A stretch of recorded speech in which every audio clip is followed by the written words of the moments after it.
कहने लगा इंद्र ने कहा कि प्रभु आप सर्वस्व हैं, प्रत्येक प्राणी में आप ही हैं और ये परम सत्य है। प्रेमी सज्जनों माताओं बहनों, वो कहाँ नहीं है, वो तो हर जगह समाया हुआ है, हर जीव में समाया हुआ है। एक बार जो भक्ति युग कहलाता है 1600 ईस्वी के आसपास, जिसमें बहुत से संत हुए, भक्त हुए बहुत से, उसी समय गोस्वामी तुलसीदास जी, कबीरदास जी, ये भक्ति युग कहलाता है। एक बार एक नदी के किनारे पर जो है सबकी गोष्ठी हो रही थी, रात्रि का समय था, सब भगवान की चर्चा कर रहे थे। इतने में ही कुछ संतों को प्यास लगी।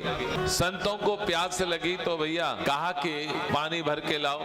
रास्ते में एक शमशान पड़ता था, वहां पर प्रेतों का जो है बड़ा भारी आतंक था, इसलिए जो है कोई भी संत जाने के लिए तैयार ना हो। तभी जो है एकनाथ जी ने कहा कि मैं जाऊंगा। अब जैसे ही वो पानी लेने के लिए गए और पानी भरने लगे तो एक प्रेत आया और आकर के एकनाथ जी के सामने आकर के खड़ा हो गया। अब एकनाथ जी तो नाचने लगे और कहने लगे कि आज मेरे आए लंबकनाथ। उन्होंने तो जो है स्तुति करनी आरंभ कर दी। भगवान प्रकट हो गए और भगवान प्रकट होकर के कहने लगे कि अरे भैया क्या तुम भूत में भी मुझे देखते हो? एकनाथ जी हंसे और हंस करके कहने लगे कि क्या महाराज आप भूत में हैं नहीं है क्या? वहां भी तो आप ही हैं। तो भैया भगवान सर्वत्र हैं,